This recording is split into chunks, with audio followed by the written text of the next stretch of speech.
Business Challenge, le magazine nigérien de l'économie et de l'entreprise.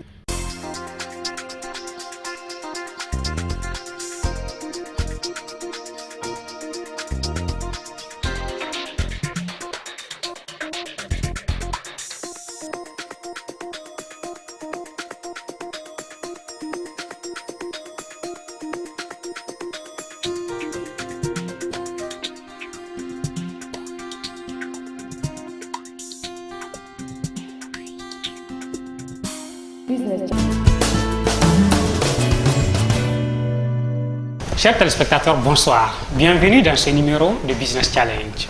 Pour ce numéro de Business Challenge, nous sommes à la découverte d'une entreprise. Alors, cette entreprise, je l'ai découverte il y a quelques temps. Son histoire m'a été racontée et personnellement, j'en étais impressionné. Je vais vous dire pourquoi. 3 raisons. La première, c'est qu'il s'agit d'une entreprise animée essentiellement par des gens passionnés, mais surtout dans cette entreprise qui compte une quarantaine de personnes, le salarié le plus âgé a aujourd'hui 34 ans.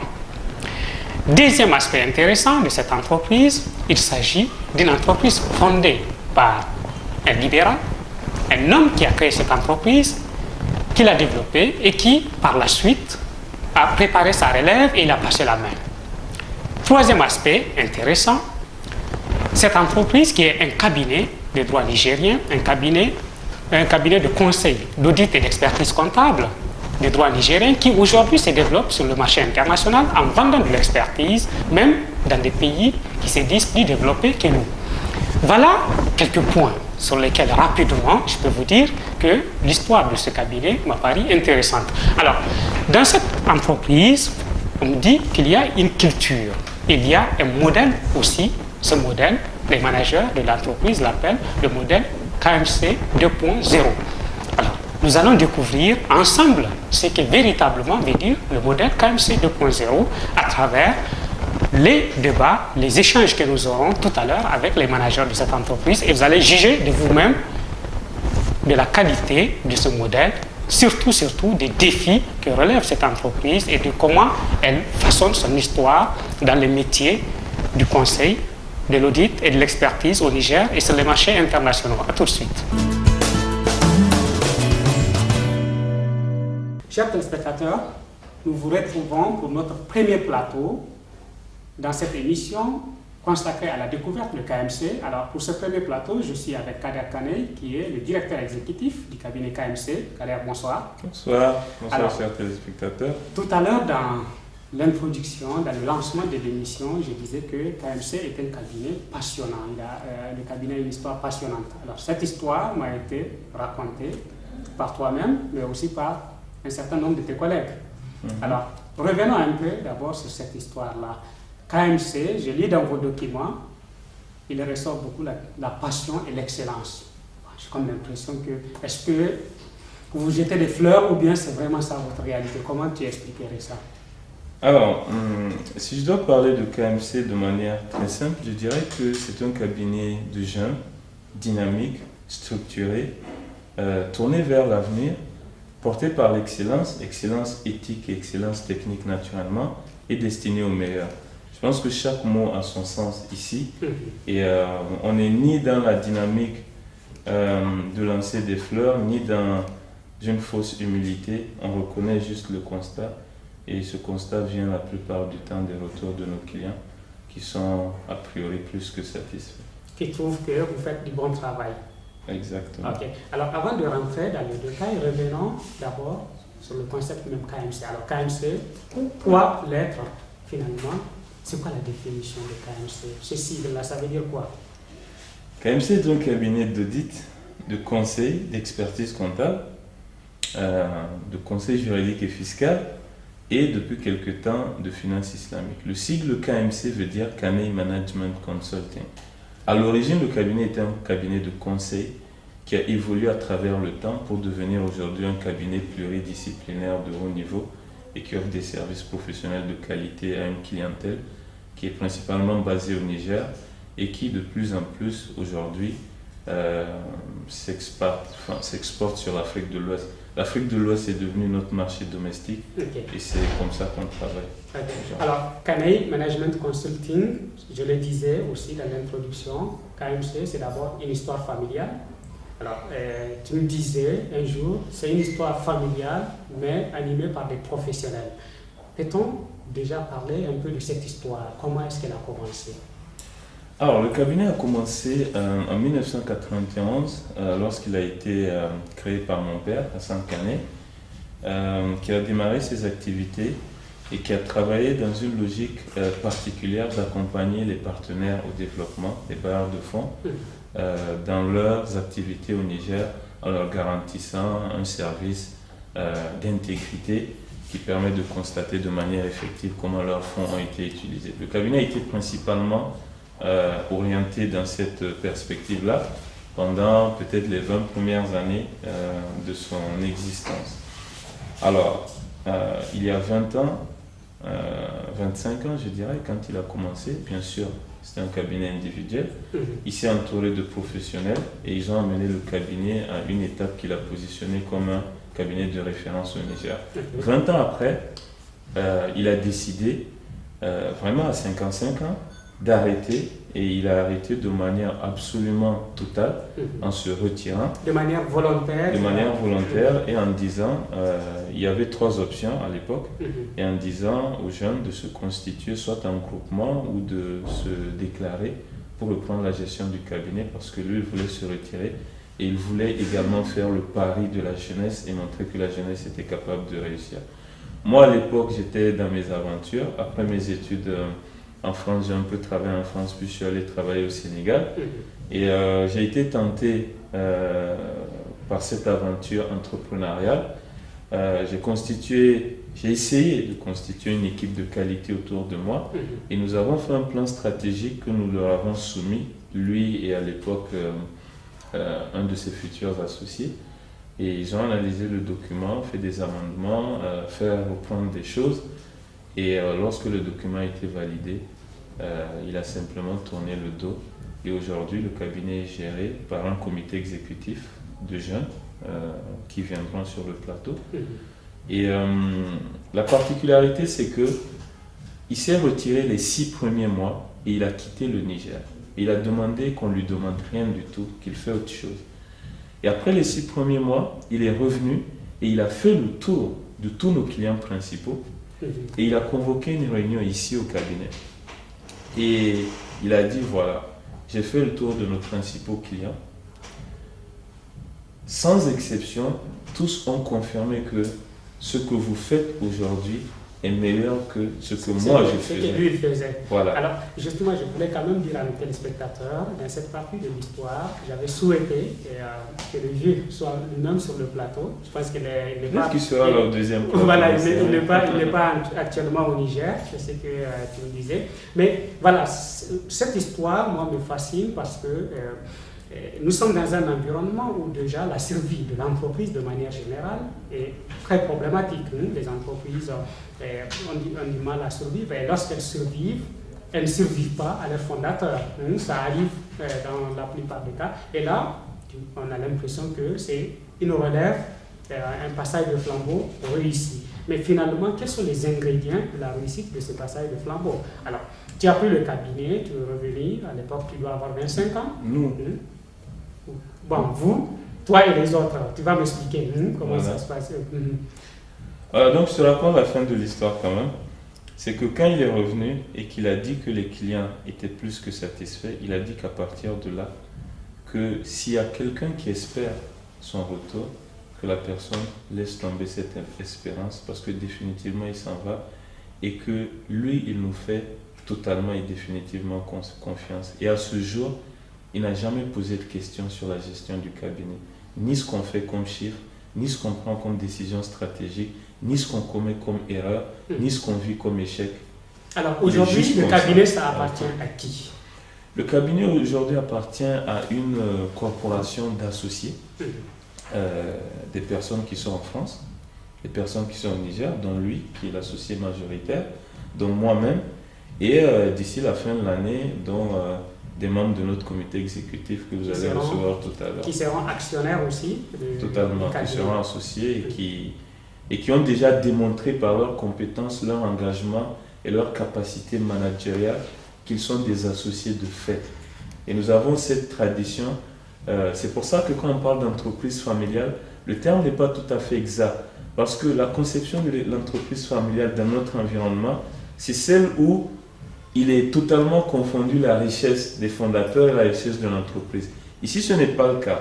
C'est une entreprise qui a été fondée effectivement par une famille, mais qui est complètement ouverte à tout celui dont les rêves et les aspirations sont cohérentes avec l'aventure de l'entreprise. Et à ce titre, aujourd'hui, nous sommes en train d'avoir plus de gens dans notre actionnariat hors de la famille que de la famille. La conception de l'entreprise familiale que nous avons, elle est anglo-saxonne. Ça veut dire que c'est une entreprise qui est au service d'une communauté, même si elle a été initiée par notre famille. Donc, et on ne veut pas que dans notre famille, du simple fait de l'appartenance à cette famille, qu'il y ait des droits qui peuvent menacer la survie de quelque chose qui est aujourd'hui une fierté nationale. Mais la famille voudrait quand même garder l'actionnariat majoritaire. Parce que jusque-là, la famille Canet est majoritaire. De fait, oui, parce qu'il y a 2 experts comptables déjà de la famille Canet. Mais ce n'est pas une exigence particulière de notre part. Alors, nous allons évoluer très rapidement. Et c'est vrai que l'histoire, comme je le disais, est passionnante. Il y a beaucoup de choses à dire. Maintenant, parlons d'un aspect. Oui. Moi, j'ai trouvé cette formule-là dans un de vos documents où il disait KMC, son ambition, c'est de changer le Niger. Notre ambition, c'est de montrer qu'avec le professionnalisme, la rigueur, on peut réussir. Ce n'est pas très ambitieux et très prétentieux ça, mais je ne le dirai pas ainsi. Je crois à ce genre de valeur, mais expliquez-moi un peu plus. Pour un cabinet d'expertise comptable, changer le Niger, c'est quand même très beau. Notre ambition est illimitée. Réellement, si on doit dire quelque chose, c'est en ces termes-là. La vérité, c'est que c'est parti d'un constat personnel. Après le bac, beaucoup de cousins étaient orientés vers moi dans la famille et beaucoup de gens qui me connaissaient pour orienter leurs enfants dans les études. Je pose cette question invariable. Qu'est-ce que tu veux devenir dans 10 ans? Et les réponses qui reviennent le plus souvent, c'est transitaire, c'est douane et c'est agent des impôts. Ce genre de choses. Et les jeunes disent les jeunes qui sont au bac, qui viennent d'avoir le bac. Après, quand je leur demande pourquoi veux-tu devenir transitaire, ils disent mais bien sûr, parce que c'est là-bas que je gagne le plus d'argent et j'aurai une belle vie. Je dis mais est-ce que tu sais comment on gagne cet argent? Est-ce que tu sais comment se fonctionne ce milieu? Et il ne sait pas. Mais il a une idée qu'il doit avoir un peu d'obscurantisme, un peu de ténèbres, mais qu'on peut bien s'en sortir plus ou moins de manière droite. Et après, je commence à leur dire, écoutez, faites ceci, faites cela, soyez droit, faites une vie dans laquelle vous n'avez rien à regretter. Et ce constat m'a fait réfléchir et arriver à la conclusion que ces enfants veulent devenir comme ça parce qu'aujourd'hui le modèle c'est ça. Mais alors, comment est-ce qu'on peut les orienter différemment si on ne crée pas quelque chose pour eux? Et KMC, l'histoire de KMC, la logique de KMC, c'est de dire nous sommes des jeunes qui faisons le pari de l'excellence, du hard working, d'une vision illimitée et de dire que voilà, nous réussissons, nous sommes tous mariés, nous avons tous une maison qui nous appartient ou qu'on loue, nous avons tous une voiture qu'on conduit et même si quelqu'un d'autre a 10 voitures, 10 maisons et 10 femmes, il ne dort pas dans les 10 maisons en même temps. Il ne conduit pas les 10 voitures en même temps. Vous faites des valeurs.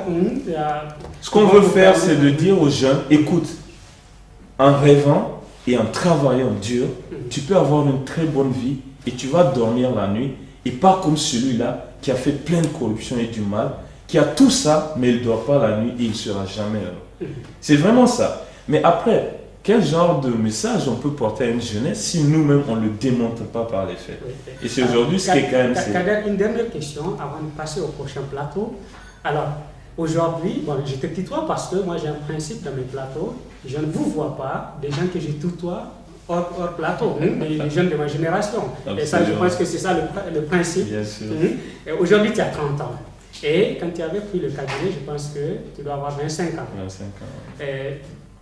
Ça peut sembler pour certains prématuré. J'aimerais juste m'interroger sur ton cursus d'abord, mais aussi comment tu te définis toi en tant que manager. Est-ce que être manager dans un contexte comme le nôtre à 25 ans, c'est quelque chose de facile? Est-ce que c'est quelque chose qu'on peut vivre comme un adulte vivrait la même chose? Surtout que dans notre culture de manière générale, on a tendance à associer la responsabilité à l'âge. 25 ans, c'est assez jeune. Comment tu l'as vécu?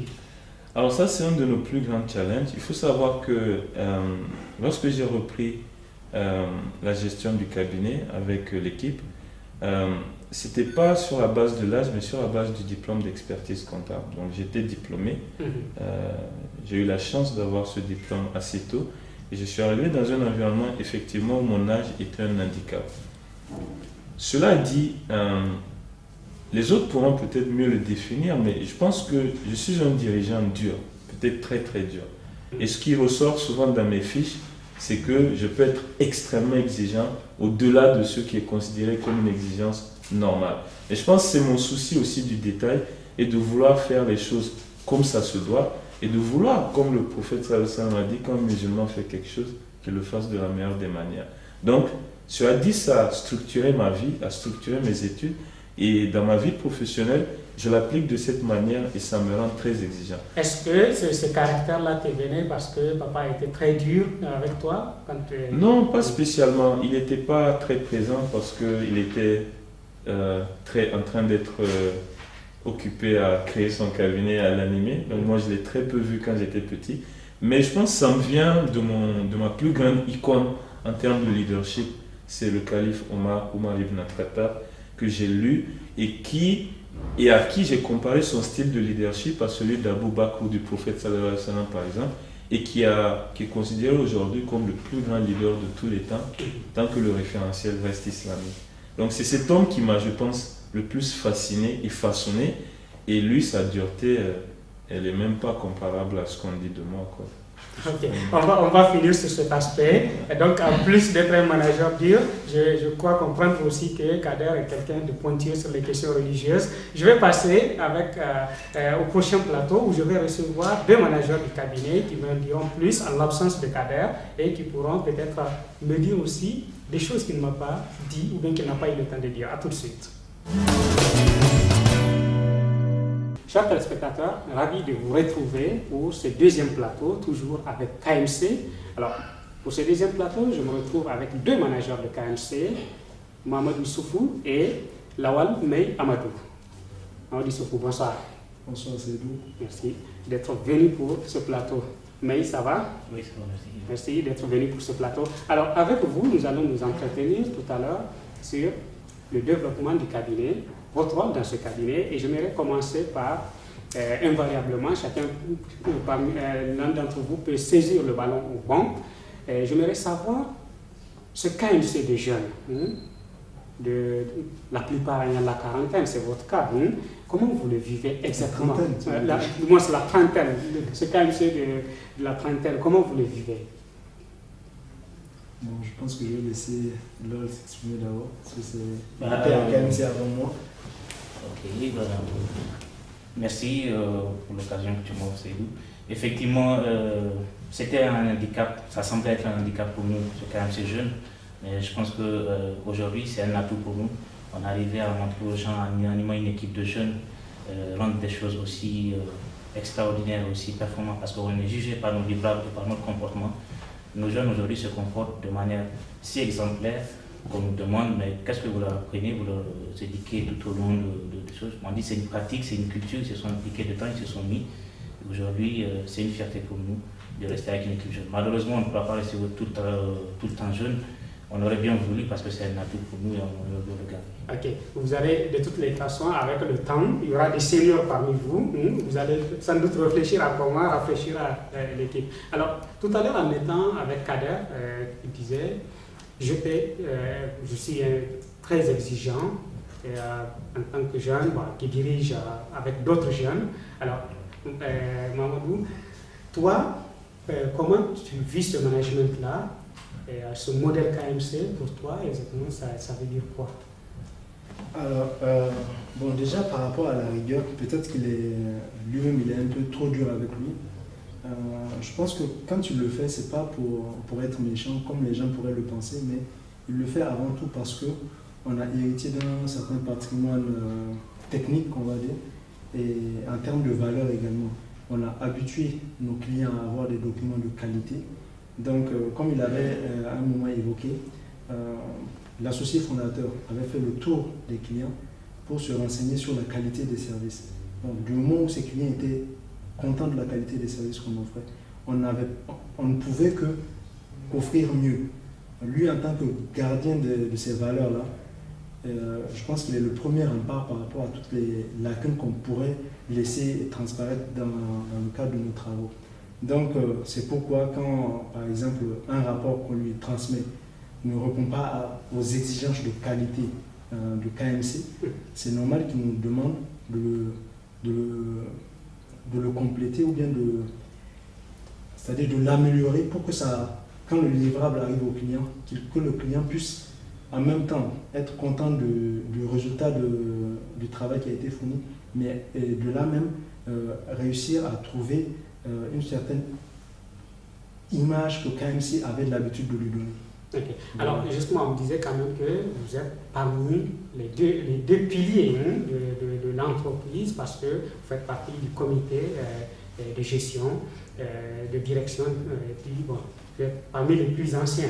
Alors j'aimerais savoir, puisque vous êtes parmi les plus anciens aujourd'hui, vous avez vu quand même rentrer la plupart de ceux qui rejoignent le cabinet. Quand on parle d'un cabinet de qualité, ça veut dire que c'est la ressource humaine qui est une ressource humaine de qualité. C'est ce que ça suppose. Est-ce que je peux savoir, de manière générale, quel est le profil de ceux qui travaillent à KMC? Ils viennent d'où? Alors, on vient d'horizons et on a des formations généralement différentes. Vous pouvez avoir quelqu'un qui a été formé purement à Niamey, quelqu'un qui vient de la sous-région, et quelqu'un qui peut avoir fait ses études à l'étranger, en France, au Canada, et ainsi de suite. Parce que nous, ce qu'on cherche avant tout, ce n'est pas nous, c'est le talent qu'on cherche. On ne cherche pas à savoir qu'est-ce que tu peux, qu'est-ce que tu vois en ce moment, mais qu'est-ce que tu pourrais nous apporter. En fait, c'est ça qu'on regarde. Dès qu'on voit une star, qu'on arrive à repérer une star quelque part, on se dit qu'il faut qu'elle soit au sein de notre cabinet, parce que on veut être entouré de personnes talentueuses pour pouvoir produire des... Alors justement, des personnes talentueuses, mais comment vous les repérez? Quelle est la méthode de recrutement KMC? Alors, je ne vais pas aller jusque dans les moindres détails, mais je peux dire que c'est un processus très rigoureux qui passe déjà par, comme on dit, les Américains le disent, le word of mouth. Je te connais, on a fait les bancs ensemble. Alors, j'en parle au comité de recrutement. On dit, je connais telle personne qui a tel profil, qui est excellente. Je pense qu'il est intéressant qu'on puisse se rapprocher de cette personne-là. Et tout le processus de recrutement est déroulé maintenant. Soit on prend contact avec la personne, et de l'autre côté aussi, on a des gens qui, parce qu'ils savent qu'on fait du travail de qualité, ils ont envie de venir apprendre à nos côtés pour être des gens de bien, des gens, des personnes de qualité, des personnes performantes. Donc, ils nous envoient directement leur CV et leur lettre de motivation à travers notre courriel de réception de ces... Okay. Voilà. Alors, justement, il y a aussi un autre aspect, toujours par rapport à KMC et surtout par rapport à la croissance du cabinet. Parce que le cabinet, certes, est parti aujourd'hui une quarantaine de personnes. On disait aussi tout à l'heure avec le cadre, on en parlait, qu'il y aura d'autres recrutements qui viendront parce que le cabinet est en croissance. Pouvez me préciser clairement aujourd'hui, quels sont les marchés sur lesquels vous êtes? Et ça, je demanderai ça à May parce que on disait aussi que KMC, aujourd'hui, son marché domestique, c'est la région. Mais au-delà de la région, je lis dans vos documents qu'il y a eu des missions que vous avez réalisées hors du continent africain. Aujourd'hui, c'est quoi vraiment la politique de développement du cabinet? Alors, effectivement, nous considérons le marché ouest-africain comme étant notre marché domestique. Et actuellement, notre vision stratégique, c'est déjà de voir plus loin que ça, plus loin que le sous-continent ouest-africain. Nous intervenons régulièrement, en tout cas dans le cadre de nos missions au Burkina Faso, en Côte d'Ivoire ou autre, où aujourd'hui nous avons développé un tel réseau de partenariat où on se considère comme étant indispensable, en tout cas en termes de conseils aux grandes entreprises, à nos partenaires, parce qu'on a des confrères aussi qui sont établis là-bas, qui entendent parler de notre travail ici, qui voudraient bien qu'on le transporte chez eux, c'est ce qu'on fait très bien d'ailleurs. Aujourd'hui, je pense que c'est ça qui nous caractérise le plus. On ne se cantonne pas uniquement sur le marché nigérien, on fait bien ce qu'on a à faire ici. Également, on essaie d'exporter du mieux qu'on peut notre modèle, aider également les confrères qui voudraient continuer vers un changement et adapter le modèle K, le KMC 2.0. C'est ça notre modèle, effectivement. Alors, je vais revenir sur le KMC 2.0, mais déjà un autre aspect, toujours par rapport au développement du cabinet, à son expansion sur le marché. Habituellement, les entreprises, de manière générale, ont un certain nombre de réflexes. On se développe d'abord sur son territoire, sur son marché national. Lorsqu'on aura acquis suffisamment de notoriété, suffisamment d'expertise sur son marché national, on s'exporte. Est-ce qu'aujourd'hui, KMC sur le marché nigérien, c'est quoi? Qu'est-ce que ça vaut par rapport à l'ensemble de l'offre qui existe en matière d'expertise, notamment en matière d'audit et d'expertise comptable? Alors, KMC reste un partenaire privilégié, je pense, des grandes entreprises aussi au Niger. KMC, pendant plus de 20 ans, nous conseillons l'État Niger à travers les projets de développement, les grandes entreprises qui s'installent, les multinationales à travers leurs filiales. Aujourd'hui, nous avons su développer à travers l'excellence de nos livrables et de la qualité, le comportement irréprochable de nos collaborateurs, faire adopter à nos clients de percevoir, d'avoir une perception différente de l'audit, qui n'est plus de l'inspection, mais que l'auditeur peut être également un conseiller d'entreprise. Ce sont des choses qui sont à notre avantage actuellement. Et ce sont des choses qui, nous pensons que nos clients se les passent entre eux, ce sont des mots qui passent. Aujourd'hui, nous n'avons plus besoin de faire la publicité, parce que c'est des choses qui passent normalement. Alors, les clients sont tellement, est-ce que les clients sont tellement contents de ce que vous faites au point de vous recommander à d'autres clients? Est-ce que c'est arrivé? Effectivement, c'est ce qui se passe. Nous recevons également des témoignages de satisfaction de nos clients ou de leurs bailleurs, à travers les clients que nous auditons. Les bailleurs nous font parvenir régulièrement des mots qui nous réconfortent dans ce qu'on est en train de faire ou qui nous obligent également à renforcer notre qualité et à vouloir toujours accompagner ce okay. Alors, une autre question qui me paraît tout aussi importante, et je le disais au début de l'émission, KMC est une entreprise de jeunes parce que, en tout cas, je visitais votre entreprise, je vis des jeunes, le plus âgé, on me disait, à 34 ans, et des jeunes hyper motivés, finalement. Je vous pose la question à tous les deux, qu'est-ce qui fait la motivation au sein de KMC? Qu'est-ce qui particulièrement motive ceux qui travaillent à KMC?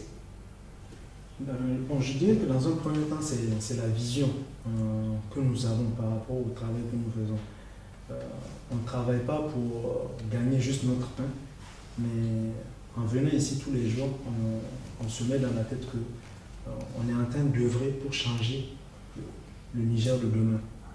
Et pourquoi pas dans un avenir un peu plus lointain, l'Afrique globalement. Parce que à travers notre métier, on pense qu'on est capable de pousser les gens à changer leur comportement. Donc, en étant rigoureux envers nous-mêmes, avec nos méthodes de travail, les normes que nous suivons pour pouvoir travailler, nous arrivons à des livrables de qualité, à des livrables qui font que, par exemple, en termes de recommandations, on ne s'arrête pas juste à te dire voilà comment est-ce qu'il faut le faire. Mais on va vraiment, on ne te dit pas juste voilà, change ci, mais on te dit comment est-ce qu'il faut faire pour changer cela. Première étape, deuxième, comme une sorte de plan d'action. C'est comme ça que c'est mis en œuvre. Alors, sans doute, ceux qui nous regardent, nos téléspectateurs, vont se poser des questions par rapport à ce que Mamadou est en train de me dire là. L'audit et l'expertise comptable, normalement, doivent avoir pour conséquence de promouvoir une bonne gouvernance dans une organisation, quelle qu'elle soit entreprise ou organisation à but non lucratif. Dans un environnement comme le Niger, où souvent on parle de mauvaise gouvernance dans nos organisations, on parle de corruption, on parle de l'environnement économique, et toi tu me parles que notre travail doit aider les gens à changer leur comportement. Quelle est vraiment la portée de ce travail? Est-ce que aujourd'hui, vous êtes sûr que là où vous travaillez, il y a un certain nombre de comportements beaucoup plus favorables à la bonne gouvernance que là où ce travail d'audit ne se fait pas, par exemple? Tout à fait, parce que l'audit, avant tout, c'est un métier qui est là pour pouvoir, comme on le disait tout à l'heure, accompagner l'entreprise. Tu l'as si bien dit, accompagner l'entreprise dans le cadre de sa bonne gouvernance. Parce que tes états financiers, c'est vrai qu'ici au Niger, on n'a pas cette notion de marché financier et tout, mais dans d'autres pays où ces marchés-là sont très développés, lorsque vos états financiers sont certifiés par un cabinet reconnu, ça a beaucoup de valeur parce qu'on est sûr que l'information que vous communiquez est fiable et les investisseurs peuvent se pencher là-dessus pour pouvoir faire leurs projections et pouvoir développer des idées de partenariat avec votre institution. Dans notre cas précis, je vous prends le cas des projets de développement qui travaillent beaucoup avec les bailleurs de fonds.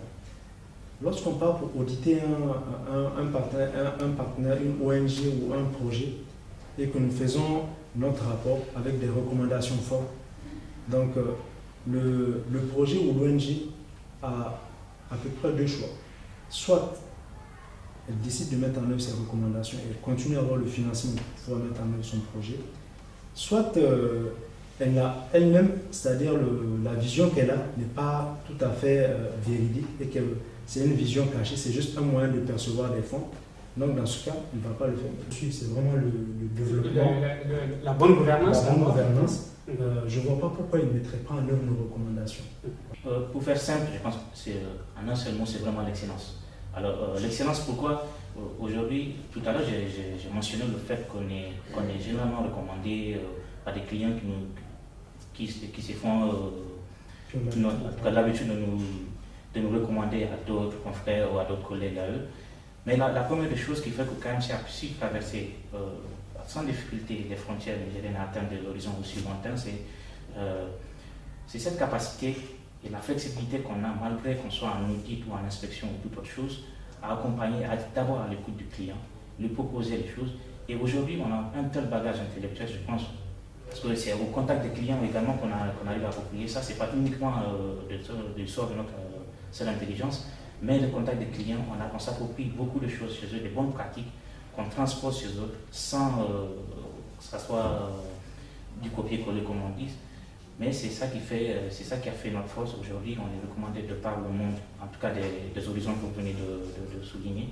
Et la première des choses, c'est l'excellence, c'est la flexibilité, c'est l'écoute de nos équipes qu'on envoie. Okay. Alors, je pense que nous allons finir ce plateau sur ces termes-là. Nous allons passer à un autre plateau où je vais convier deux autres membres de l'équipe KMC qui nous parleront cette fois-ci des aspects liés à des moments assez difficiles du cabinet et surtout aux défis que le cabinet a pu rencontrer dans son développement. Chers téléspectateurs, pour cette troisième partie, toujours avec KMC, je suis sur le plateau avec deux autres membres de l'équipe KMC. Il s'agit de Jamila Amani. Jamila Amani qui est une jeune talentueuse du cabinet KMC et qui a eu une histoire fascinante dans ce cabinet dont elle va nous parler. Alors, Lukman Abdou est aussi avec nous. Lukman Abdou qui est directeur de cabinet dans le cabinet. Il va nous expliquer ce que veut dire être directeur de cabinet dans un cabinet, justement parce que KMC, je le rappelle, est un cabinet d'expertise, d'audit et surtout d'expertise comptable. Alors, bonsoir tous les deux. Merci d'être venus sur ce plateau. Vos autres collègues étaient là, nous en avons parlé. Alors, je vais commencer par Jamila. Jamila, jeune junior, on me disait, au cabinet KMC, et qui a relevé un grand défi dont elle est toute fière. Jamila, tu peux nous en parler. Qu'est-ce qui s'est passé il y a quelques mois? Tu t'es retrouvée par hasard, directrice associée, exécutive, je pense, du cabinet KMC pendant 2 mois. Qu'est-ce que cela signifie pour toi? Exactement. Alors, je vous remercie dans un premier temps de m'avoir invité. Donc, j'ai intégré le cabinet il y a un peu plus d'1 an en tant que junior. Donc, il y a quelques mois, l'associé exécutif a participé à un programme du président Obama durant 2 mois aux États-Unis. Donc, durant ce séjour-là, il m'avait délégué pour pouvoir assurer son intérim. C'était vraiment une très grande nouvelle pour moi, parce que ça a été la première fois, au tout début, je n'étais pas dans le comité de direction.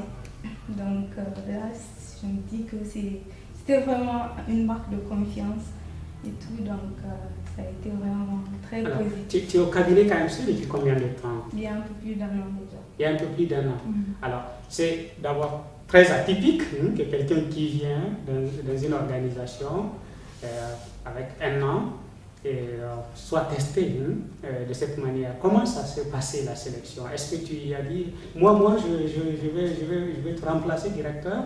Comment ça s'est passé? Non, pas du tout. Ça ne s'est pas passé comme ça. Je pense bien que l'idée lui est venue du président HLB, je pense, donc qui a eu à faire l'expérience. Donc voilà, il dit de prendre quelqu'un qui est au bas de l'échelle en tant que junior ici dans les cabinets et qu'on va tester, voir ses capacités managériales. Ok, alors on t'a testé, fait comment? Maintenant, aujourd'hui, quelle est la leçon que tu tires de cette expérience? Alors, ça a été une très belle expérience, comme j'ai eu à le dire. Parce que là, au tout début, j'ai eu à vraiment paniquer dans un premier temps, parce qu'il fallait prendre des décisions importantes du cabinet. Mais j'ai été vraiment épaulée par les deux managers aussi. Et franchement, ça a été une très belle expérience. Alors, on va revenir sur ton expérience, sur ce que tu en as tiré, mais je vais me tourner vers Lukman. Lukman, nous avons parlé depuis quelques minutes avec les autres collègues de KMC, de modèle KMC, de comment il s'est développé. Et l'histoire KMC n'a pas été un long fleuve tranquille. Il y a eu quand même des moments dont on m'expliquait qui étaient des moments assez difficiles, notamment dans la gestion interne du cabinet. Alors toi, tu étais dans la gestion interne et que tu as pu vivre ce moment-là. Qu'est-ce qui s'est passé exactement? Bonsoir, je suis là. Merci pour l'attention que vous portez au cabinet. Tout d'abord, le cabinet KMC, je dirais qu'on était plus concentré à accompagner nos clients. À un certain moment, on s'est rendu compte de petites failles au sein de la gestion du cabinet. C'est en ce moment qu'on a pu réorganiser. En fait, c'est en ce moment qu'on est intervenu pour organiser la gestion. Et c'est en ce moment que j'ai dû intervenir. Ok. Alors, pour réorganiser, vous avez fait quoi exactement? C'était quoi la réorganisation qui a été faite? La réorganisation, c'est au niveau des finances. On a dû se serrer la ceinture, essayer de corriger certaines erreurs, de revoir nos tarifications, si je peux le dire. Vos tarifications vis-à-vis des clients, au niveau client, vous étiez beaucoup moins cher que le marché ou qu'est-ce qui se passait? Pas moins cher, mais je dirais plutôt qu'on ne vendait pas nos services à la juste valeur. Voilà. Est-ce que pendant cette période, il y a eu une réunion du comité de direction que tu as piloté? Je dirais que en tant qu'associé exécutif par intérim, je n'avais pas eu vraiment une grande réunion. C'était juste j'ai eu à consulter les managers sur certains aspects, certaines décisions à prendre. Mais en tant que telle, une très grande réunion. Okay. Alors, justement, dans la vie du cabinet KMC, il y a aussi des hauts et des bas. Il y a eu, ce n'était pas un long fleuve tranquille. Et dans l'histoire de KMC, on me disait qu'il y avait une période où il y avait eu des difficultés, où il a fallu revoir la méthode de travail, où il a fallu réorganiser pour pouvoir redessiner une trajectoire au cabinet. Et dans cette phase, Lukman, qui est là avec nous, a joué un rôle déterminant. Lukman, alors directeur de cabinet, dans un cabinet, il va nous en parler, c'est ce que ça veut dire, mais c'était quoi cette période-là où le cabinet était amené à se réorganiser? Je dirais le point sur lequel j'ai eu apporté mon expérience. Je suis d'abord en comptable de formation.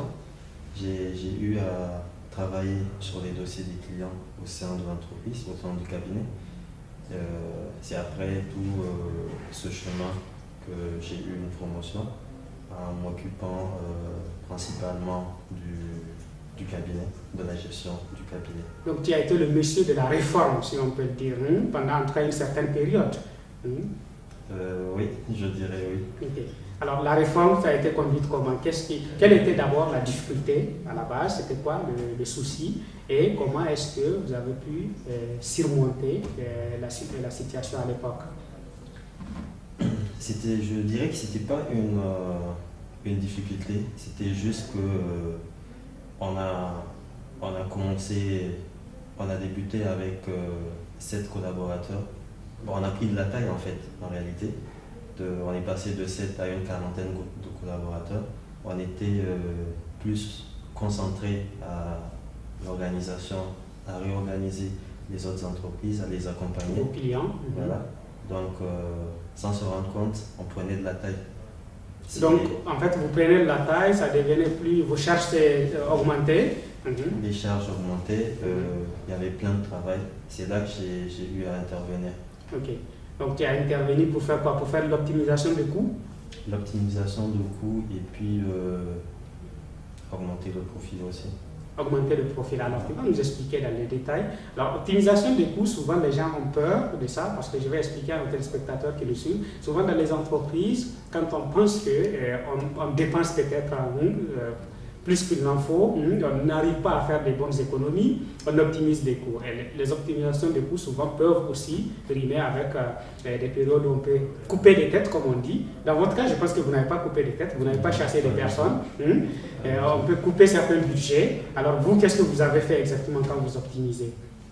Optimiser les coûts, c'est on a eu à réduire les charges.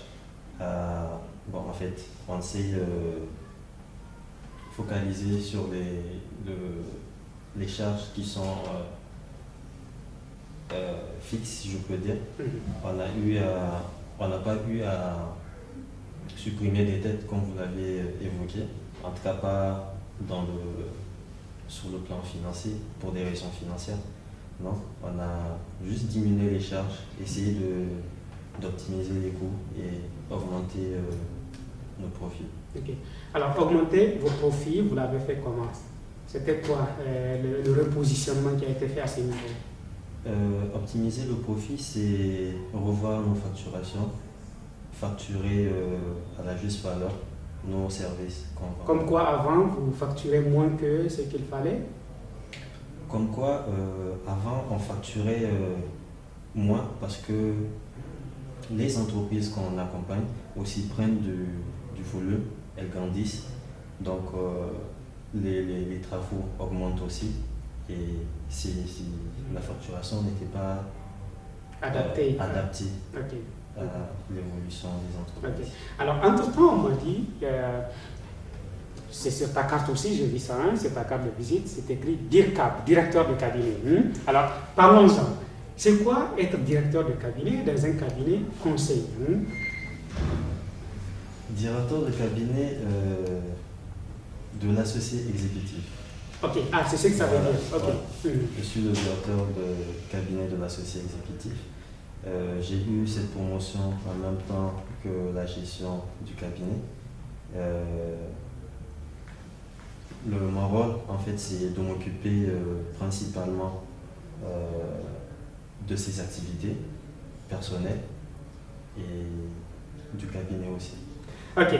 En tout cas, merci beaucoup d'avoir participé à ce plateau. Nous passerons au prochain plateau où nous allons parler maintenant des activités sociales qui se font dans ce cabinet. Chers téléspectateurs, ravi de vous retrouver pour cette 4e partie de l'entretien avec KMC, avec l'équipe KMC, sur le modèle de l'entreprise. Alors, je suis dans cette partie avec 2 jeunes qui m'ont rejoint. Reina Barrow et Halidou Amani. Alors, je vous disais, il n'y a pas de surprise parce que c'est encore des jeunes qui sont venus. on m'a dit que le cabinet est composé essentiellement de jeunes et je le vérifie au fur et à mesure que je m'entretiens avec les gens sur le plateau. Reina, bonsoir. Bonsoir. Merci d'être là avec nous. Alidou, bonsoir. Alors, Reina, Baro et Alidou sont les deux piliers des activités sociales au sein du KMC. En tout cas, c'est ce que j'ai cru comprendre dans mes briefings de préparation de cette émission. Alors, Reina, tu vas nous parler de ce que tu gères au sein de KMC comme activité qui est fédératrice. Je sais qu'il y a une activité qui fédère la gente féminine, mais je vais me tourner vers Alidou maintenant. Alidou, donc, méditant et le gestionnaire du Fonds social KMC. Alors, Fonds social KMC, on est quand même dans un environnement de cabinet, du secteur privé, business, qui doit gagner de l'argent, qui doit faire gagner de l'argent à ses clients aussi. C'est ça l'esprit d'un cabinet, je pense. Et là, on dit fonds social. Alors, c'est quoi ce fonds social et pour quel objectif? Ok, merci M. Seyed. En fait, le fonds social, c'est une structure qui a été mise en place au sein du cabinet pour s'occuper principalement de tout ce qui est volet social du cabinet. En fait, c'est une structure, comme je le disais, qui est organisée avec un comité d'établissement qui est censé en fait gérer la structure avec un mandat d'un an renouvelable, composé à peu près de 6 membres. En fait, le principe de base il est tel que toute personne qui entre en tant qu'employé dans le cabinet, donc de facto il est considéré comme étant un collaborateur KMC. Donc dès qu'on est collaborateur KMC, on est automatiquement membre du fonds social. Okay. On fait les cotisations mensuelles avec un taux qui a été défini avec l'approbation de tous les membres de l'Assemblée générale. En fait, il y a le fonds, c'est vrai, il est piloté, bien il est dirigé par un comité d'établissement, mais en même temps, il y a une Assemblée générale qui est là, qui se réunit le plus souvent tous les 6 mois pour un peu jeter un regard sur la façon dont le comité d'établissement est en train de gérer le fonds. Donc là, on se retrouve à faire quoi? On fait une cotisation mensuelle sur la base d'un taux qui a été défini et adopté, approuvé par tous les collaborateurs. Ce taux, il est uniforme pour tout le monde ou bien ça varie en fonction du grade? Non, il est uniforme pour tout le monde. Et pourquoi l'idée du taux? Puisqu'on s'est dit que, en fait, si on fixe un montant forfaitaire, ça risquerait d'aller dans le sens de biaiser soit quelqu'un qui gagne moins, ou bien avantager celui qui gagne plus. Ok, donc c'est un taux applicable au salaire. Justement, avec le taux, c'est un taux applicable au net du salaire. Ça vous permet, au-delà du travail du cabinet, de pouvoir continuer à vivre ensemble dans votre vie sociale de tous les jours. Alors, c'est ce que j'ai compris un peu à travers ce que tu expliques. Mais ce fonds-là, il est consacré exactement à quel type d'événement? Est-ce que ça concerne tous les événements? On sait qu'au Niger, on a 3 événements qui se répètent en boucle, mariage, naissance, décès. Bon, quel autre? Est-ce que lorsque quelqu'un se marie, lorsque quelqu'un décède... Tout récemment, on assiste à un nouvel type d'événement, tel que les sinistres en fait, les types d'inondations. Ah, comme les inondations aussi. Justement, donc là, il va falloir qu'on fasse avec. Ok. Donc, ce qui fait que en fait, les fonds du fonds social servent en fait à accompagner les collaborateurs dans les événements sociaux, tels que le mariage, le baptême, le décès, les inondations ou bien des sinistres s'ils arrivent, mais également des problèmes qui peuvent advenir à travers des cas de force majeure. Vous savez, tout à l'heure, l'associé exécutif Sater-Kader et les managers, ils ont évoqué en fait le travail et la pression en fait qu'on met sur les collaborateurs. Ce n'est pas une pression en fait délibérée, mais c'est juste qu'on a pris des engagements qu'on est obligé de tenir. Donc vous créez les conditions. On doit créer toutes les conditions. Alors, pour que... On va peut-être revenir, mais j'aimerais quand même, Reina est là, lui poser aussi la question sur, parce que il y a toutes les activités qui se font dans un cabinet de jeunes qui veut se distinguer et qui a une vie sociale bien animée, mais il y a aussi ces Ladies Hub là, dont tu m'as une fois parlé dans une de mes émissions d'ailleurs, quand je t'ai invité. Alors, ces Ladies Hub, est-ce que tu peux nous en parler encore un peu plus?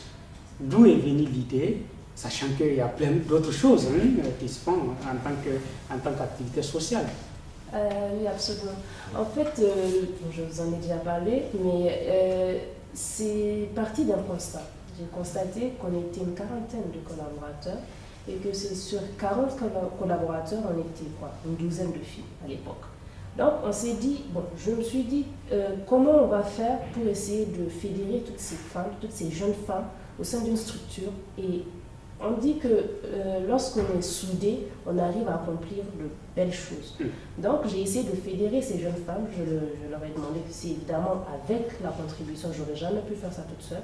Je leur ai demandé, je leur ai soumise l'idée, elles ont adhéré à ça. Et on s'est dit, on allait créer une structure qui fédérait toutes les jeunes femmes de l'entreprise. Et à partir de là, ce serait un hub. Un hub, par définition, c'est un espace d'échange. Donc, on peut collecter des idées à partir de ce hub-là. Parce que les jeunes femmes de KMC, vous en avez au niveau de l'audit, au niveau de la comptabilité, au niveau du département informatique. Donc, quelle que soit la provenance du métier de ces jeunes femmes, elles se retrouvent dans un espace qui leur est propre, qui leur est spécifique, où elles peuvent se développer professionnellement, mais aussi sur le plan de vue personnel. Parce que j'ai plus de facilité à aller me confier vers une consoeur que vers un confrère. De par le climat socio-culturel et religieux du pays, mais aussi de par le genre. Alors là, j'ai envie de poser une question par rapport à ce point et peut-être la poser aussi à Lidou. Ouais. Ce qui me fascine dans le modèle KMC, c'est de voir quand même une équipe assez importante, 40 personnes, des jeunes, qui essaient de réinventer leur monde autour d'eux, en tout cas qui sont hyper créatifs. Alors, dans ce type d'environnement, quand il y a un conflit, comment vous le gérez ? Parce que ça arrive forcément. Vous n'allez pas me dire qu'il n'y a pas de conflit à KMC, ça arrivera forcément. Absolument. Absolument. Écoutez, tout à l'heure, je vous parlais de la notion de responsabilisation. On est assez adulte, parce qu'on a beau être jeune, il ne faut pas se leurrer, on est aussi responsable, on a quand même du vécu derrière nous. On est là en tant que jeune, mais on a aussi une certaine maturité qui puisse nous permettre d'exercer ce métier-là. Donc lorsqu'on a un conflit, l'un envers l'autre, on en discute. Si on voit que ça ne peut pas se passer bien, on peut intégrer une personne qu'on estime être plus ou moins sage, entre griffes, et on fait intervenir ça. Dieu merci, il n'y a jamais eu de conflit qui fasse en sorte qu'il y ait un des collaborateurs qui parte ou que l'associé exécutif il intervienne. Vraiment, on essaie de gérer ça entre nous et généralement, ça se passe plutôt bien. Alors, on va peut-être revenir vers Alidou sur la question du fonds social. Aujourd'hui, est-ce qu'il y a des actions menées grâce à ce fonds social dont vous êtes fiers vous dites, vraiment, ça, on a réussi quelque chose de bien. L'idée va dans le sens de mettre les collaborateurs en sécurité. Ça, c'est un des aspects. Le second aspect, c'est qu'il est arrivé, ou bien il arrive généralement en cas à des occasions, en fait, comme la Tabaski, qu'on subventionne les collaborateurs, comme le Ramadan, également qu'on assiste les collaborateurs à travers des paniers, à travers des sucres, à travers plein de trucs qu'on estime que ça va permettre aux collaborateurs d'être à l'aise. Alors, juste rapidement, pour rebondir, il y a des initiatives comme ça. Moi, j'en ai vu quelques-unes dans des entreprises ou dans d'autres organisations où les gens ont envie de faire des initiatives sociales. Mais il se pose toujours souvent la question de l'équité. Quand vous êtes plusieurs personnes, comment agir équitablement lorsqu'il faut contribuer? Il y a la question de la transparence aussi de la gestion.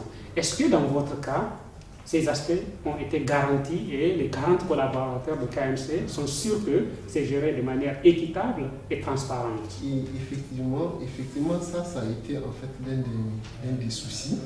Et entre griffes, ce que je tiens à préciser afin de pouvoir bien nous comprendre, c'est que on part toujours de l'idée d'ensemble ou bien de la vision d'ensemble du cabinet. Moi, à ma vision, je me suis toujours dit que KMC n'est pas seulement un cabinet. En fait, c'est l'avenir de l'Afrique, sinon même l'avenir du monde entier qui se retrouve au cabinet KMC. Vu l'intégrité dont jouent en fait les collaborateurs, vu leur façon de se comporter, vu, je dirais, l'intelligence, le bon sens et la détermination dont ils font preuve, je suis sûr que très bientôt, les collaborateurs KMC seront gérés sur Je te crois ces paroles. Justement, j'espère que ce n'est pas prétentieux. Là, je reviens en fait par rapport à la question de la gestion du fonds social. On a, comme je disais tout à l'heure, un comité d'établissement. Le comité d'établissement, à la fin de son mandat, il établit des états financiers qu'il présente à tous les collaborateurs pour voir en fait un truc de tableau et recettes-dépenses. Qu'est-ce qu'on a eu au cours de l'année, qu'est-ce qu'on a exécuté, quels sont les événements et qu'est-ce qui nous reste actuellement dans la caisse. Donc c'est une sorte de compte rendu qu'on fait aux collaborateurs à la fin du mandat. Mais avant d'arriver à la fin du mandat, dans les statuts, on a déjà prévu qu'il y ait en fait un rapport semestriel. Donc à la fin de chaque semestre, l'Assemblée générale se réunit avec tous les collaborateurs et le comité d'établissement présente le rapport d'exécution. Là, par rapport en fait à l'équité, par la grâce d'Allah, jusqu'à preuve de contraire, on arrive à être juste par rapport à nos façons de gérer, en fait, et par rapport à la façon d'attribuer les ressources. Les ressources qui sont collectées. On a 1 minute et quelques secondes pour finir. Je vais peut-être passer la parole à Reina. Reina, alors, j'aimerais te poser la même question. Aujourd'hui, avec ces initiatives au sein de Ladies Hub et d'autres initiatives, qu'est-ce qui, sur le plan personnel, te paraît vraiment quelque chose de marquant que tu as vécu dans ces initiatives-là? Franchement, le don de soi. Parce que je pense que lorsqu'on travaille, lorsqu'on gagne sa vie, il est temps de penser aux autres aussi. Qu'est-ce que je fais? Je suis à l'abri, qu'est-ce que je peux faire pour les autres? Pour faire avancer une communauté, il faut penser à soi, mais il faut penser aux autres. C'est-à-dire que lorsqu'on pense aux autres, on a une satisfaction personnelle après. Lorsqu'on se pose, on se dit mais qu'est-ce que j'ai fait dans la journée pour éviter la personne qui est à côté de moi ou une personne quelconque pour améliorer ça. On va finir notre émission ce soir sur cette note très positive, le don de soi. J'espère que nous en ferons tous, don de nous-mêmes aux autres et que nous profiterons de ce que nous faisons pour que notre communauté avance. Merci en tout cas à l'équipe KMC de nous avoir accueillis dans leur lieu de travail, de nous avoir accueillis au sein de leur entreprise et de partager avec nous leur modèle, le modèle KMC. Nos téléspectateurs jugeront d'eux-mêmes. Nous pensons que c'est un modèle qui mérite d'être partagé, qui mérite d'inspirer d'autres initiatives et aussi, sans doute, le chemin ne s'arrête pas ici. Ils vont continuer à performer, ils vont continuer à chercher le chemin de l'excellence. Sur ce, je vous donne rendez-vous dans la suite de cette émission, toujours avec KMC, sur l'histoire de KMC, pour la semaine prochaine. Bonsoir. Vie d'incubateur en partenariat avec le Centre incubateur des petites et moyennes entreprises CIPMEN. Entendez par des sortes, ingénierie informatique sorte. Donc nous intervenons dans le domaine éthique de façon générale, mais plus précisément dans quelques domaines parce que l'éthique là c'est vaste. Donc nous intervenons dans le développement des applications, donc des logiciels de gestion pour nos clients, pour nos clients et ceux qui sont intéressés par nos produits. Donc, et aussi nous intervenons dans le graphisme.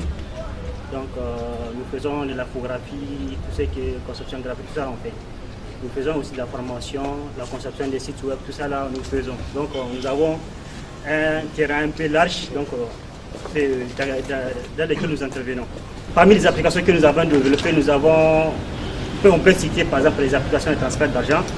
Tout le monde a une fois utilisé un service à ISA ou Benif à fois. Nous sommes les auteurs de ces applications-là. Si nous sommes auteurs des applications comme le e-Hash, nous sommes de la sous-région aussi. Nous avons des clients au Mali et aussi au Burkina.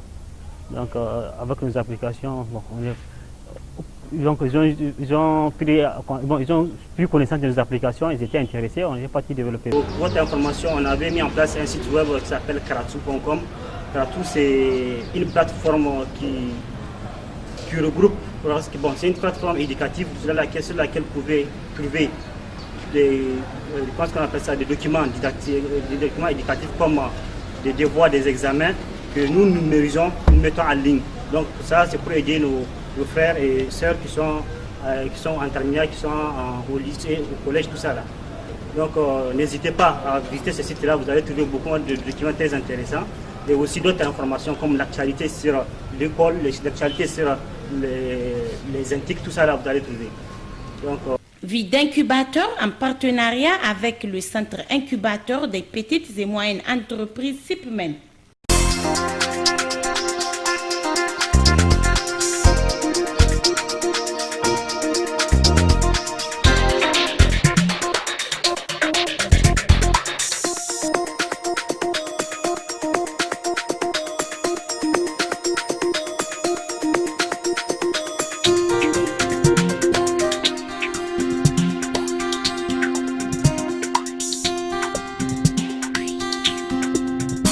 Business Challenge, le magazine nigérien de l'économie et de l'entreprise.